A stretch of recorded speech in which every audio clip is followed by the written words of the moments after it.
c'est d'après la manière que la personne vit, cela apporte la maladie. Lisons Deutéronome 7. Je voudrais un volontaire le lire. Deutéronome 7, 11 à 15. Alors, que dit la Bible? Ainsi, observe le commandement, les lois et les ordonnances que je te prescris aujourd'hui et mets-les en pratique. Est-ce que, écoutez bien, arrête un petit peu peut-être. Est-ce que nous écoutons, puisque nous avons dit écoute signifie apprendre et mettre en pratique. Que dit le frère ici? Ainsi, observe les commandements, les lois et les ordonnances que je te prescris aujourd'hui et mets-les en pratique. Continue, frère, ta lecture. Si vous écoutez ces ordonnances, si vous les observez et les mettez en pratique, l'Éternel, ton Dieu, gardera envers toi l'alliance et la miséricorde qu'il a jurée à tes pères. À tes pères. Si vous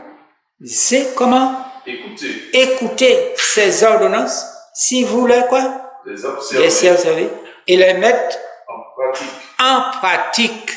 Que fera l'Éternel? L'Éternel, ton Dieu, gardera envers toi l'alliance et la miséricorde qu'il a jurée à tes pères. À tes pères. Pourquoi nous sommes malades? Nous sommes tous malades. Parce qu'on n'écoute pas. On ne met pas en pratique. Continue ta lecture. Il t'aimera, il te bénira et te multipliera. Il bénira le fruit de tes entrailles et le fruit de ton sol, ton blé, ton mou et ton huile. Les portées de ton gros et de ton menu bétail dans le pays il a juré à tes pères de te donner. Pourquoi nous avons de très grandes difficultés? Pourquoi? Nous n'écoutons pas et nous ne mettons pas en pratique. Continue, verset 14. Tu seras béni plus que tous les peuples. Il n'y aura chez toi ni homme, ni femme stérile, ni bête stérile parmi tes troupeaux. L'Éternel éloignera de toi toute maladie. Il ne t'enverra aucune de ces mauvaises maladies d'Égypte qui te sont connues, mais il en frappera tous ceux qui te haïssent. Voyez-vous, verset 15. L'Éternel éloignera de toi toute maladie. Alors, quelle maladie? Maladie psychique, maladie physique. Il ne t'enverra aucune de ces mauvaises maladies d'Égypte. L'Égypte signifie le monde, qui te sont connus, mais il frappera tous ceux qui te haïssent. Continue ta lecture, verset 16. Tu dévoreras tous les peuples que l'Éternel, ton Dieu, va te livrer. Tu ne jetteras pas sur eux un regard de pitié, et tu ne serviras point leur Dieu, car ce serait un piège pour toi. Et pourquoi nous sommes dans ce monde? Pourquoi nous faisons comme ce monde? Pourquoi nous mangeons comme ce monde? Pourquoi nous parlons comme ce monde? Pourquoi nous faisons tout comme le monde? Parce que nous avons de mauvaises habitudes et nous n'écoutons pas et nous ne mettons pas en pratique ce que la parole de Dieu dit. Alors, comment faire pour être en bonne santé? Comment faire? Nous avons dit, si la tête est malade, tout le corps est malade. Comment faire pour être en bonne santé? Avant, nous allons interroger notre témoignage encore à la page 1855. Il est écrit dans Hygiène générale, le ministère de la guérison. Pour jouir d'une bonne santé, il faut avoir le sang pur. Qu'est-ce que j'ai dit? C'est pas moi qui le dis. Pour jouir d'une bonne santé, il faut avoir le sang pur. On devait vérifier notre sang. C'est où on recherche si on manque des minéraux, si on manque ceci, si on n'a pas de ceci, cela. Mais on ne cherche pas si le sang est propre. Lorsqu'il contient les éléments nutritifs voulus et qu'il est purifié et vivifié par l'oxygène, il porte partout la vigueur et la vie. C'est pour cette raison qu'il est écrit « Sortez des villes ». Si vous habitez en ville, vous aurez un sang commun. Avec l'oxyde d'azote, ou toutes les fumées, vous aurez un sang commun. Décomposé, je dirais pas pollué, mais plutôt décomposé. Il répare et nourrit le sang pur, Il répare et nourrit l'organisme. Plus parfaite est la circulation, mieux s'accomplit ce travail. Oui, pourquoi nous sommes malades? Parce que nous mettons toutes sortes de cochonneries, nous mangeons, nous faisons entrer en nous. Et le sang est toxique. À chaque pulsation du cœur, le sang doit pouvoir se rendre facilement et rapidement dans toutes les parties du corps.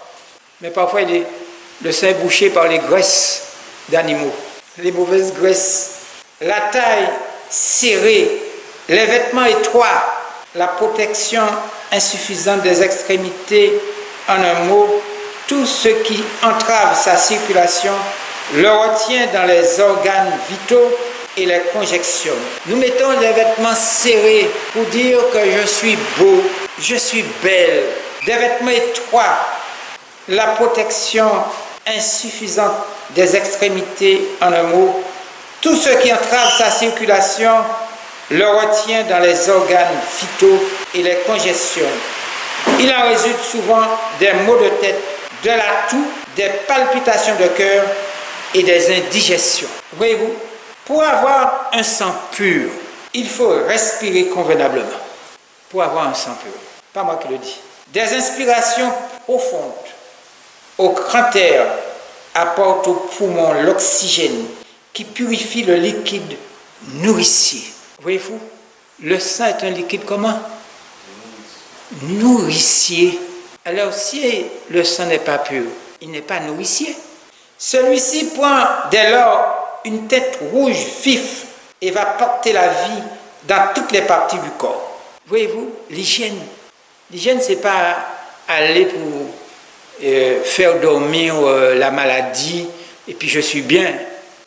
Le fait que la maladie dorme, j'ai pris tel comprimé, puis c'est bon. Une bonne respiration calme les nerfs, stimule l'appétit, facilite la digestion et assure un sommeil paisible et réparateur. On devrait laisser aux poumons la plus grande liberté possible. Lorsqu'ils fonctionnent normalement, leurs capacités s'accroissent. Elles diminuent s'ils sont gênés ou comprimés. De là, les mauvais effets de la pratique si courante, surtout dans les travaux sédentaires, de se tenir penché sur son ouvrage. Dans cette position, il est impossible de respirer profondément. C'est vrai, lorsque vous êtes dans un bureau, vous travaillez, vous êtes toujours... C'est pas une très belle vie. Très souvent, la personne qui est dehors, qui travaille à l'extérieur, qui respire de l'air, c'est beaucoup plus agréable que de se trouver dans un bureau. Je peux vous l'assurer parce que j'ai eu l'expérience. La respiration superficielle devient bientôt une habitude et les poumons perdent leur élasticité. La compression de la taille produit le même effet. La partie inférieure des poumons manque de place. Les muscles abdominaux qui doivent faciliter la respiration ne peuvent jouer librement et les poumons sont gênés dans leur expansion. La mode vient de Satan. On se serre le corps, on se serre les poumons. La quantité d'oxygène reçue de cette manière est insuffisante. Les déchets toxiques qu'il faut éliminer par les expirations sont retenus. Le sang circule lentement et devient impur. La manière que nous vivons, c'est pour cette raison que nous sommes malades. Et ce ne sont pas les poumons seuls qui souffrent de cet état de choses, mais encore l'estomac, le foie et le cerveau. La peau devient jaune, la digestion se ralentit, le cœur s'affaiblit, le cerveau s'obscurcit, les pensées deviennent confuses et l'esprit est envahi par des idées noires. Vous voyez pourquoi on a des idées noires? On voit le mal partout à cause de notre mauvais comportement, la manière de se nourrir, de se vêtir. L'organisme tout entier est déprimé et devient particulièrement sujet de la maladie. Le corps nous parle, nous n'avons pas l'écoute, nous n'écoutons pas. Les poumons rejetant constamment des impuretés doivent être pourvus d'air pur en abondance. on essaie parfois d'arrêter les impuretés à l'intérieur. On avale quelque chose pour arrêter ça. Mais ça reste caché, c'est-à-dire qu'on le fait dormir, vicié. Écoutez, vicié. Il n'apporte pas une quantité suffisante d'oxygène et le sang passe dans le cerveau et les autres organes sans être vivifié, d'où la nécessité d'une ventilation parfaite. Je ne serai pas long dans cette lecture, mais je continue. C'est affaiblir l'organisme tout entier que de vivre dans des chambres fermées, mal aérées, où l'atmosphère est viciée. On apprend tous les jours, on ne finit pas d'apprendre. Celui qui dit « Ah, je connais », il faut se méfier. On ne finit pas d'apprendre. Nous sommes à l'école du Christ. Nous devons apprendre pour accéder au ciel. Nous devons apprendre dès maintenant sur la terre à l'école du Christ. Je ne parle pas l'école occidentale, si on veut. Je parle de l'école du Christ. Je ne parle pas de l'école de Jules Ferry ici. Je reprends. C'est affaiblir l'organisme tout entier que de vivre dans des chambres fermées, mal aérées. Quand vous êtes en ville, vous êtes obligé à cause des voyous, des bandits, des vagabonds, où l'atmosphère est viciée. On y devient particulièrement sensible au froid. Le moindre courant d'air détermine une maladie. Bien des femmes sont pâles et faibles parce qu'elles restent enfermées. Si vous avez quelque chose à dire, ce n'est pas contre moi, mais c'est contre la parole de Dieu. Il faut retourner, pas contre moi. Je vous le dis. C'est contre la parole de Dieu. Elles respirent le même air jusqu'à ce qu'il soit saturé des substances toxiques éliminées par les pores et les poumons et ainsi les impuretés retournant dans le sang. On va continuer. Il est erroné de croire que brûlure d'estomac, le reflux gastro-astrophagien et la mauvaise digestion sont le résultat d'hyperacité gastrique. En fait, l'excès d'acidité gastrique n'existe pas. L'acidité gastrique résulte de la nécessité de maintenir l'équilibre et la santé globale du corps. Notre corps est un système très complexe dont l'équilibre est extrêmement fragile. Notre système digestif qui absorbe la nourriture que nous mangeons et l'eau que nous buvons a un rôle crucial. L'eau que nous buvons. Savez-vous que l'eau que nous achetons dans les bouteilles plastiques est nocive pour la santé? On ne va pas parler de ça aujourd'hui, mais il faut que nous en parlions de ces jours. L'eau du robinet aussi est néfaste. Si la nourriture et l'eau sont de mauvaise qualité, l'appareil digestif est le premier à subir un dommage. Est-ce que nous avons entendu ceci? Si la nourriture, je répète, et l'eau sont de mauvaise qualité, l'appareil digestif est le premier à subir un dommage. C'est pour cette raison que je ne bois pas l'eau du robinet. Et je ne donne pas même mon chien, mes chats, l'eau du robinet. Je vais chercher de l'eau. Il y a de l'eau ici, l'eau des montagnes. Parfois, avec notre habitude de modernisation, nous ne voulons pas voir que les gens nous voient prendre de l'eau qui sort dans la montagne. On est là. Non. Ce sont les pauvres qui en font ça. Et comme je viens d'une famille très pauvre, je n'ai pas peur d'aller chercher de l'eau pour nourrir mon organisme. Alors, nous posons la question. Si l'appareil digestif est le premier à subir un dommage, mais pourquoi l'état de l'appareil digestif reflète la santé? Nous sommes ce que nous mangeons. Les maladies, la vie et la santé résultent de ce que nous mangeons chaque jour. Le cancer, les maladies de cœur, l'hépatite, le diabète, les accidents vasculaires, cérébraux, l'hypertension et l'hyperlipidémie, ça veut dire l'excès de cholestérol. Ces maladies ont pour origine le style de vie et non pas l'âge. Des fois on dit c'est parce que je suis vieux, j'ai plus de 50 ans, j'ai 70 ans, 75 ans, c'est pour cette raison que je suis malade. Non, ce n'est pas une affaire de l'âge. Reprenons encore notre témoignage. À la page 1863, juste quelques phrases, toujours dans le ministère de la guérison. Les meilleurs aliments sont ceux qui fournissent les éléments nécessaires au corps. Les meilleurs aliments sont ceux qui fournissent les éléments nécessaires au corps. L'appétit ne saurait à lui seul guider ce choix, car il peut être perverti par de mauvaises habitudes. Par exemple, lorsque on cuit notre aliment, la cuisson, et nous mangeons. La cuisson, l'alimentation cuite est toxique, c'est une alimentation morte. Mais l'alimentation crue, les fruits, sont des aliments vivants. Il lui arrive souvent de réclamer des aliments qui nuisent à la santé et affaiblissent l'organisme au lieu de le fortifier. Coca-Cola ne fortifie pas.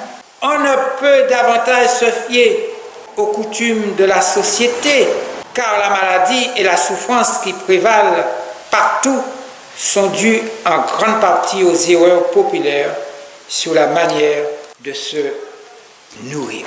C'est vrai, les personnes qui génétiquement ont des artères fragiles souffrant de l'hypertension, l'artériosclérose. Ça veut dire l'ensemble des affections caractérisées par un épaissement et un durcissement des parois artérielles, formant des dépôts lipidiques jaunâtres, ressemblant à de la bouillie. Surtout lorsque on mange le sucre, on mange beaucoup de graisse, on achète n'importe quelle huile. Ceci se forme sur la paroi interne des artères. C'est très difficile lorsqu'on est malade, lorsqu'on souffre de cette maladie. La santé est un trésor inestimable, étroitement lié à la conscience. Je répète, la santé est un trésor inestimable, étroitement lié à la conscience. C'est pour cette raison il est écrit, écoute, si tu m'écoutes, je te protégerai contre toutes les maladies d'Égypte. Plus nous sommes en bonne santé, plus nous ferons avancer la cause de Dieu pour le bien de l'humanité. Mais si nous sommes en mauvaise santé, nous ne pourrons pas prêcher l'évangile, mais nous sommes malades. Un malade ne peut pas guérir un autre malade. Jésus, le Fils de Dieu, est le meilleur des remèdes. Sa parole est une source de bonheur dont on ne peut mesurer la hauteur, la profondeur, la longueur et la largeur. La parole de Dieu. Le Fils de Dieu qui est mort pour nous sur la croix, dont vous et moi, nous avons crucifié. Et du haut de la croix, il a dit, pardonnez-leur, car ils ne savent pas ce qu'ils font. Le Fils de Dieu est le meilleur des remèdes. C'est ce que nous devons chercher dans ce monde. Sa parole est une source de bonheur dont on ne peut mesurer la hauteur, la profondeur, la longueur et la largeur. En résumé, la maladie se produit lorsque l'organisme est envahi de toxines ou de substances toxiques qu'il n'est pas capable d'éliminer à un point tel que les dommages cellulaires s'accumulent. Il est nécessaire de ne pas exposer l'organisme à des aliments cancérogènes de manière répétitive ou du moins répétée. Il faut choisir les aliments qui détoxiquent l'organisme, qui luttent contre toutes les agressions oxydatives. Par exemple, l'inflammation. Beaucoup sont victimes de l'inflammation à cause de l'alimentation. Nous devons lutter contre toutes les agressions oxydatives afin de protéger l'ADN des cellules. Jésus nous libère de notre culpabilité, de la tristesse, de l'anxiété et de soucis. Souvent nous sommes tristes. Pourquoi? Il nous manque la parole de Dieu. Si tu écoutes attentivement la foi de l'Éternel, ton Dieu, si tu fais ce qui est droit à ses yeux, si tu prêtes l'oreille à ses commandements et si tu observes toutes ses lois, je ne te frapperai d'aucune des maladies dont j'ai frappé les Égyptiens, car je suis l'Éternel qui te guérit. Exode 15, verset 26. Si tu écoutes attentivement la voix de l'Éternel. Chers amis, chers frères et sœurs, face à la maladie, écoutez bien, je dis bien ceci, face à la maladie, l'enveloppe du corps se dégrade, vieillit, faible, tremble, frissonne, sans force, fait sentir la mort face à la maladie. Car la mort est un voleur. Mais je vous pose la question, qu'est-ce que l'homme? Qu'est-ce que vous et moi? Je repose encore cette question. Qu'est-ce que l'homme? Qu'est-ce que l'homme? Je vous pose cette question du plus profond du cœur. Qu'est-ce que l'homme? Répondez du plus profond de votre cœur cette question. Qu'est-ce que l'homme? L'homme, c'est la poussière de la terre. C'est pour cette raison que nous devons prendre soin de notre corps, et spirituellement, physiquement et moralement. L'homme, c'est la poussière de la terre, une vapeur d'eau. Ses jours sont comptés. Quelle est la longueur de mes jours? Je ne sais pas. Et quelle est la longueur de vos jours? Regarde mes mains. On dit souvent, il y a une lecture dans la main. Mais quelle est la longueur de ma vie? Je suis un souffle. Oui, je suis un souffle. Et mes jours sont comptés. L'homme, le bien qu'il occupait, ne le reconnaît plus. C'est vrai. Aujourd'hui, il est riche. Il a tout ce qu'il faut. Il a de l'argent, de la fortune. Mais comme la mort est un voleur, le bien qu'il occupait ne le reconnaît plus. L'évangile, chers amis, chers frères et sœurs, l'évangile, la parole de Dieu, est un remède contre les maladies causées par le péché. Ce n'est pas tout que ce monde malade donne qui peut guérir un cœur brisé, donner la paix du cœur ou détruire la maladie.